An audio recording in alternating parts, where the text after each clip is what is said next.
வணக்கம் நண்பர்களே, இது உண்மையும் ஆராய்க. நம்ம இலுமினாட்டிகளை பத்தி நிறைய விடயங்கள் பார்த்துட்டு இருக்கோம். அந்த வரிசையில் இன்னைக்கு பார்க்க போறது பச்சை புரட்சியும் உலக அரசியலும். நாம் பள்ளிகள்ல பசுமை புரட்சியை பத்தி படிச்சிருப்போம். அதுதான் இந்தியாவை உணவில் தன்னிறைவடைய வச்சுச்சு அப்படின்லாம் படிச்சிருப்போம். ஆனா அது எதுவுமே உண்மை இல்லை. அதனுடைய பெயர் கூட நம்மளுக்கு பொய்யாதான் தமிழ்ல சொல்லப்பட்டது, பசுமை புரட்சின்னு. அது பச்சை புரட்சி. இந்தியாவில் 19ஆம் நூற்றாண்டு தொடக்கத்தில் வந்த வறட்சியை காரணமாக காட்டி உருவாக்கப்பட்டதான் இந்த பச்சை புரட்சி. இதுக்கு பெருமளவுல உதவுனது ஃபோர்டும் ராக்கர்ஃபெல்லர் கம்பெனியும் தான். இந்த பசுமை புரட்சி தான் இந்தியாவில் நடக்கிற நவீன உலக அரசியலின் தொடக்கம் அப்படின்னு சொல்லலாம். ஏன்னா இதுல இருந்து தான் நாம் தற்சார்பு வாழ்க்கையை விட்டுட்டு நகர்ந்து போக ஆரம்பிச்சோம். நாம் நகரங்கள்ல குடியேற ஆரம்பிச்சோம். நாம் நம்மளுடைய தொழிலை விட்டுட்டு படிக்க ஆரம்பிச்சோம். படிச்சு இப்ப வேலை இல்லாம நிக்கிறோம். இது எல்லாத்திற்கும் தொடக்க காரணமா இருந்தது இந்த பச்சை புரட்சி அப்படின்னு சொல்லலாம். இவ்வளவு பெரிய திட்டத்தை இலுமினாட்டிகள் இந்தியாவில் எப்படி செயல்படுத்தினாங்க அப்படிங்கிறத பார்ப்போம். இந்தியாவுடைய அரசு இலுமினாட்டிகளுடைய கைக்கு போயிருச்சு. ஆனா மக்கள் இன்னும் தற்சார்பு வாழ்க்கை வாழ்ந்துட்டு இருக்காங்க. அந்த நேரத்துல இந்தியாவில் ஒரு பஞ்சம் ஏற்படுது. இது செயற்கையானதா கூட இருக்கலாம். அதே நேரத்துல தான் இலுமினாட்டிகள் 2 உலகப் போர்களை வெற்றிகரமா நடத்தி முடிச்சிருந்தாங்க. அதற்கான ஆயுதங்களையும் வெடிமருந்துகளையும் இவர்களுடைய சில நிறுவனங்கள் உருவாக்கிட்டு இருந்துச்சு. போர் முடிஞ்ச பிறகு அதே ஆயுதங்கள் செய்வதற்கான மூலப்பொருட்களை கொண்டு உரம் தயாரித்து இந்தியா போன்ற பல நாடுகளுக்கு இறக்குமதி செஞ்சாங்க. இதற்காக பல வேளாண் ஆராய்ச்சியாளர்களையும் விலைக்கு வாங்கி இந்த திட்டம் சிறப்பாக செயல்பட்டது. மக்களுடைய வரி பணத்துல இந்த உரம் கம்பெனிகளிடமிருந்து வாங்கப்பட்டு இந்திய விவசாயிகளுக்கு மானிய விலையில கொடுக்கப்பட்டது.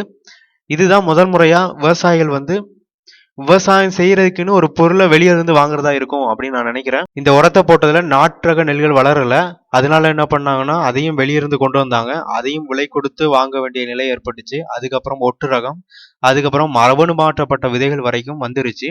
இப்படி விவசாயிக்கு அதிக அளவு கடன் சுமையை ஏற்படுத்துச்சு. வங்கிகள்ல கடன் வாங்க ஆரம்பிச்சாங்க. அதோடு குறிப்பிட்ட சில தானிய வகைகள் மட்டுமே அதிக அளவு பயிரிடப்பட்டது. நெல்களை பார்த்தீங்கன்னாலும் அதுலேயும் குறிப்பிட்ட ரகத்தை சேர்ந்தவை மட்டுமே பயிரிடப்பட்டன. இதனால பல நெல் ரகங்களை நம்ம இழந்துட்டோம். குட்டை ரக நெல் வகையாலும் சொட்டு நீர் பாசனத்தாலும் வைக்கோல் அதிக அளவு கிடைக்கல. அதனால மாடுகளுக்கு தீவனம் அதிக அளவு பணம் கொடுத்து வாங்கும் நிலை ஏற்பட்டது. இந்த புதிய ரக பயிர்களுக்கு அதிக அளவு தண்ணீர் தேவைப்பட்டது. அதனால முதல்ல பம்பு செட்டு வாங்குறதுக்காக கடன் வாங்க வேண்டியதாயிடுச்சு. அதுக்கப்புறம் ஆழ்துளாய் கிணறுகள் போடப்பட்டன. அதுக்கப்புறம் தான் இந்த தண்ணி பிரச்சனையே உருவாச்சு. ஆறுகள்ல இருந்து எங்களுக்கு தண்ணி கண்டிப்பா வேணும் அப்படிங்கிற நிலைமை. ஏன்னா அதுக்கு முன்னாடி இருந்த பயிர்கள் நாம் பயன்படுத்திய எல்லாம் மெதுவாக வளரக்கூடியவை. அதற்கு இவ்வளவு தண்ணீர் தேவையில்லை. நாம் பயன்படுத்திய வேதியியல் உரம் மற்றும் பூச்சிக்கொல்லி மருந்துகளால நன்மை தரும் உயிரினங்களும் இறந்து போச்சு. அதனால நிலத்துடைய உயிரியல் தன்மை போயிருச்சு. அதோடு மட்டும் இல்லாம நம்மளுடைய உணவு முழுமையா நஞ்சா இருக்கு. நம்ம உணவே நஞ்சா இருக்குன்னா பாத்துக்கோங்க. உணவே மருந்துங்கிறது போய் உணவே நஞ்சுங்கிற அளவுக்கு கொண்டு முடிச்சிருக்காங்க. இவை எல்லாமே ஒன்றோடு ஒன்று தொடர்பு படுத்தி செய்யப்பட்ட வேலைகள், எல்லாம் திட்டமிட்டு நகர்த்தப்பட்டவை. அதோட பாத்தீங்கன்னா மக்கள் இதுக்கப்புறம் தான் கடன் தொல்லையால நகரங்களை நோக்கி நகர ஆரம்பிச்சாங்க. தங்களோட குழந்தைகளை வேற படிப்பை படிக்க வச்சாங்க. விவசாயம் வேண்டான்னு சொல்ல ஆரம்பிச்சாங்க. அதுக்கப்புறம் சுதந்திரம் ஆனதுல இருந்து இதுவரைக்கும் 2,50,000த்திற்கு மேற்பட்ட விவசாயிகள் இறந்து போயிருக்காங்க.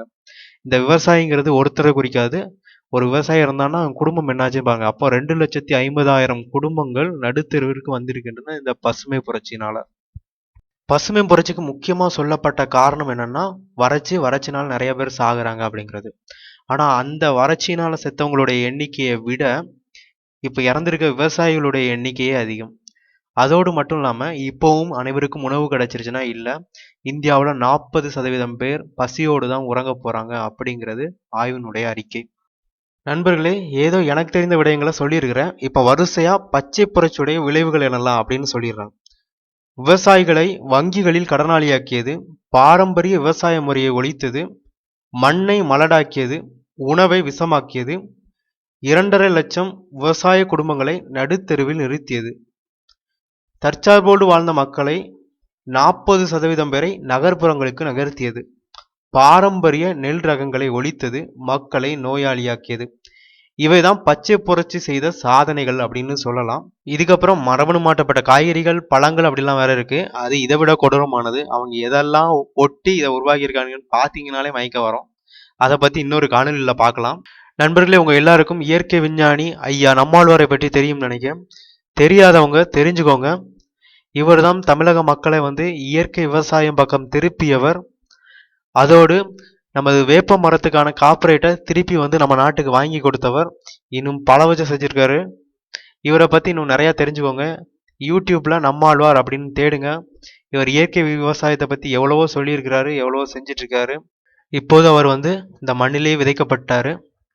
இவரை பத்தி உங்களுடைய வட்டத்துல இருக்கிற விவசாயிகளுக்கு சொல்லுங்க. அவங்களையும் இயற்கை விவசாயம் பக்கம் திருப்புங்க. உங்க குழந்தைகளுக்கு இயற்கை விவசாயத்தை பத்தி சொல்லுங்க. ஒரு சிலவற்றையாவது பயிர் செய்யறதுக்கு ஊக்குவிங்க. வருங்காலத்துல நிச்சயமா நமக்கு அது வந்து பயனுள்ளதா அமையும். இந்த காணொளி உங்களுக்கு பிடிச்சிருந்ததுன்னா லைக் பண்ணுங்க. உங்க நண்பர்களோடு பகிர்ந்து கொள்ளுங்க. இன்னும் சேனலுக்கு சப்ஸ்கிரைப் பண்ணலன்னா சப்ஸ்கிரைப் பண்ணுங்க. நன்றி.